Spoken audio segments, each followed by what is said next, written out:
Welcome to our new video. So today's topic is all about tenses.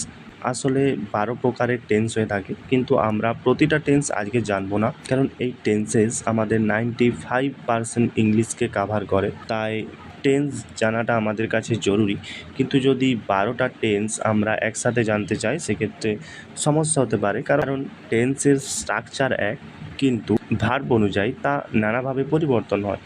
তাই আমরা খুব সহজভাবে আজ প্রেজেন্ট টেন্স সম্বন্ধে জানব এবং পরবর্তী ভিডিওতে আমরা অন্য টেন্স নিয়ে আলোচনা করব। So let's go. As I said, there are three tenses: present tense, past tense and future tense. এবং এই প্রত্যেকটি টেন্সেরই চারটি করে ভাগ রয়েছে, যা টোটাল সাম দাঁড়ায় 12টি। First of all we need to know what is tense. এবার টেন্স, যার বাংলা অর্থ হলো কাল বা সময়, অর্থাৎ এটি সম্পূর্ণভাবে সময়কে নির্দেশ করে। টাইম অফ অ্যানি অ্যাকশন, কোনো একটা কাজ কোন সময়ে ঘটেছে। আমাদের জানাই থাকবে যে সময় 3 প্রকারেরই হয়ে থাকে: একটা সময় যেটা বর্তমানে চলছে, একটা সময় যেটা পেরিয়ে গেছে অর্থাৎ যেটাকে অতীত বলি, এবং একটা সময় যেটা আসবে, যেটা ভবিষ্যৎ, তাই তো। তাই টেন্স হলো ভার্বের সেই রূপ যা কাজের সময়কে বোঝায় যে কোন সময় কাজটি সম্পন্ন হয়েছে। Moving to the first tense, that is present tense. Present টেন্সেরই 4টি ভাগ রয়েছে, যা বর্তমানের কাজকে নির্দেশ করবে। So the first one is present indefinite tense. এবার আমরা একটা কথা বলি না, ডেফিনেটলি অর্থাৎ নিশ্চিতভাবে, ঠিক তারই উল্টো ইনডেফিনাইট অর্থাৎ অনিশ্চিত, যেটা আমরা বলতে পারবো না কাজটা সম্পন্ন হয়ে গেছে নাকি চলছে না কিছু। আমরা ইনডেফিনাইট বলতে সাধারণত বুঝি যে কোনো একটা কাজ নিয়মিত আমরা করি, যেটা আমাদের অভ্যাস বোঝাবে। কোনো সেন্টেন্সে যদি ডেলি বা রেগুলারলি এরকম কোনো কিছু দেখতে পাওয়া যায়, তাহলে বুঝতে হবে যে সেই সেন্টেন্সটা প্রেজেন্ট ইনডেফিনাইট টেন্সে রয়েছে এবং সেটা বর্তমানে কোনো একটা অভ্যাসকে বোঝাচ্ছে। এর স্ট্রাকচার যেটা হয়: সাবজেক্ট, ভার্বের ফার্স্ট ফর্ম এবং অবজেক্ট।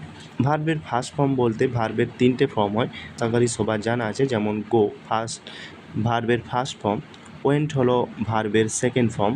এটা শুধুমাত্র পাস্ট টেন্স অর্থাৎ অতীতের কোনো কাজ বলার ক্ষেত্রেই ব্যবহৃত হয়। এবং তৃতীয় যেটা হলো গন, পাস্ট পার্টিসিপেল। এই 3টে কোন কোন জায়গায় ইউজ হয় সেগুলোও আমরা এই টেন্স থেকেই কিন্তু ধারণা পাবো। যেমন প্রেজেন্ট ইনডেফিনাইট টেন্সের ক্ষেত্রে আমরা প্রেজেন্টের ক্ষেত্রে বেশিরভাগ ক্ষেত্রেই ভার্বের ফার্স্ট ফর্মই ব্যবহার করে থাকি, তাই আমরা এক্ষেত্রেও ভার্বের ফার্স্ট ফর্ম ব্যবহার করব। এবার আমরা একটা এক্সাম্পলকেই প্রতিটা টেন্সে ইউজ করে দেখব। আমরা এর এক্সাম্পল নিতে পারি: আই প্লে ফুটবল। এর স্ট্রাকচারে একটা সাবজেক্ট থাকবে, ভার্বের ফার্স্ট ফর্ম থাকবে এবং একটা অবজেক্ট থাকবে। এবার তাহলে পরের টেন্সে দেখা যাক। Next tense, that is very important. টেন্সের ব্যবহার আমাদের দৈনন্দিন কথা বলার ক্ষেত্রে সবচেয়ে বেশি হয়ে থাকে। Basically this tense represents A work that is going on, অর্থাৎ যেটা কন্টিনিউ আছে, অর্থাৎ কন্টিনিউয়াস অর্থে বোঝানো হয় যে কোনো কিছু চলছে এখনও। সেম এই টেন্সটাও এটাই বোঝায় যে কোনো কাজ বর্তমানে এখনও চলছে। এর স্ট্রাকচার কী ভাই? সাবজেক্ট অ্যামিজার, তার সাথে ভার্ব এবং তার সাথে আইএনজি যোগ হয়ে যাবে। কোনো বাক্যে আইএনজি, এটাই হলো এর কি পয়েন্ট। যদি কোনো বাক্যে আইএনজি দেখতে পাও তাহলে জানবে যে ওটা কন্টিনিউয়াস টেন্সকে রিপ্রেজেন্ট করছে। কন্টিনিউয়াস টেন্সের উদাহরণ কীভাবে হতে পারে? যেমন আই এম কুকিং ফুড, আমি রান্না করছি, আমি খাবার রান্না করছি, যেটা বর্তমানে চলছে, রাইট? তার জন্য বর্তমানে চলা বোঝাতে আমরা কুক এর সাথে ভার্বের সাথে আইএনজি যোগ করেছি। ঠিক সেরকম আমরা যদি আমাদের আগের এক্সাম্পলটাই নিই, তাহলে বাক্যটা এরকমভাবে গঠন হবে যে আই অ্যাম প্লেয়িং ফুটবল।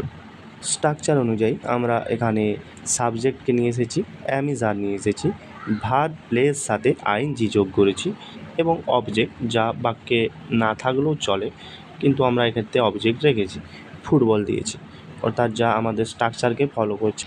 এবার পরের টেন্সে যাওয়া যাক। Present perfect tense, something that has been perfectly done. সেই ক্ষেত্রে আমরা প্রেজেন্ট পারফেক্ট টেন্স ব্যবহার করব। এবার এর স্ট্রাকচার হবে সাবজেক্ট, হ্যাজ হ্যাভ থাকবে এবং ভার্বের থার্ড ফর্ম থাকবে। ভার্বের থার্ড ফর্ম কেন? কারণ যেমন আমরা আগের উদাহরণটাই নিই, গো, ওয়েন্ট আর গন। এক্ষেত্রে যখনই আমরা সাবজেক্টে হ্যাজ বা হ্যাভ পাবো, তখনই আমরা অলওয়েজ ভার্বের থার্ড ফর্মে ব্যবহার করি, তাই এক্ষেত্রেও ভার্বের থার্ড ফর্মই আসবে। কোনো একটা সেন্টেন্স প্রেজেন্ট পারফেক্ট টেন্স কিনা বোঝার অন্যতম উপায় হলো এক তো বাক্যের শেষটা দেখে আমরা বুঝতে পারবো যে কোনো একটা কাজ সম্পন্ন হয়ে গেছে। আমি ফুটবল খেলেছি, অর্থাৎ এই যে খেলেছি এটা একটা ধারণা দিচ্ছে যে হ্যাঁ কাজটা আমার সম্পন্ন হয়ে গেছে। ঠিক সেরকম আমরা বাক্যে যদি হ্যাজ হ্যাভ এবং তার সাথে ভার্বের থার্ড ফর্ম দেখতে পাই তাহলে বুঝতে হবে যে সেটা প্রেজেন্ট পারফেক্ট টেন্স। বিশেষত পারফেক্ট টেন্সের ক্ষেত্রেই হ্যাজ এবং হ্যাভ এর ব্যবহার দেখা যায়।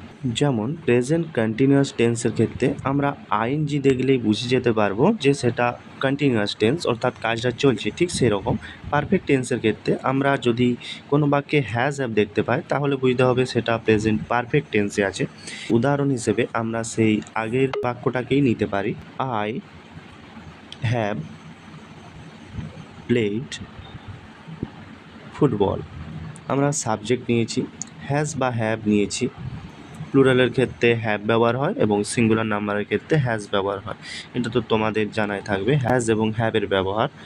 এবং ভার্বের থার্ড ফর্ম প্লে এর থার্ড ফর্ম প্লেড হয়, কারণ প্লে এর প্রতিটা ফর্মই সমান। প্লে প্লেড প্লেড দুটো ফর্মই সমান, তাই আমরা এখানে থার্ড ফর্ম প্লেড ব্যবহার করেছি এবং তারপর বাক্যের অবজেক্ট দিয়েছি। সাধারণত প্রেজেন্ট টেন্সের ক্ষেত্রে প্রেজেন্ট কন্টিনিউয়াস, ইনডিফিনাইট এবং পারফেক্ট এই তিনটে টেন্সই বেশি ব্যবহার হয় এবং এর পরবর্তী টেন্স যেটা সেটা বাক্যে খুব কমই প্রয়োজন হয়, তাই ওটা অতটা মনে না রাখলেও হবে। তবুও আমরা তার স্ট্রাকচারটা জেনে নেব। যখন তুমি কোনো স্টোরি পড়বে, when you are reading a story or novel or anything, you will find that structure too, but it's rarely used in daily conversation.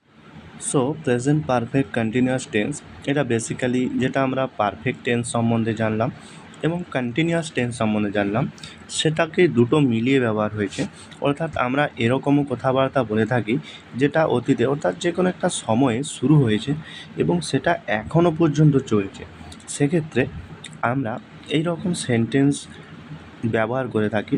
এখানে সাবজেক্ট থাকবে, হ্যাজ হ্যাভ থাকবে, যেটা আমরা প্রেজেন্ট পারফেক্টে দেখলাম, এবং কন্টিনিউয়াস টেন্সে যেটা দেখি আইএনজি থাকতেই হবে কন্টিনিউয়াসের ক্ষেত্রে। ঠিক সেই রকম ভার্বের সাথে আইএনজি যোগ করা হয়েছে। যেহেতু এটা প্রেজেন্ট পারফেক্ট কন্টিনিউয়াস, তাই এখানে এক্সট্রা বিন আসবে, অর্থাৎ subject plus has have been plus ভার্বের সাথে আইএনজি যোগ হবে। এক্সাম্পলটা কিছুটা এরকম হবে যে আমি সকাল থেকে ফুটবল খেলে যাচ্ছি। একটা এক্সট্রা জিনিস, ভার্বের সাথে আইএনজি যোগ করার পর আমরা সিন্স বা ফর ব্যবহার করব, তারপর একটা টাইম দেব যে কতক্ষণ ধরে চলছে। উদাহরণটি দেখো, আমরা জানলাম প্রেজেন্ট টেন্স সম্বন্ধে, পরের দিন আমরা অন্য টেন্স সম্বন্ধে জানবো, অর্থাৎ যেগুলো অতীতে হয়ে গেছে সেগুলো আমরা কিভাবে বলবো, সেগুলো নিয়ে আমরা পরের দিন আলোচনা করব।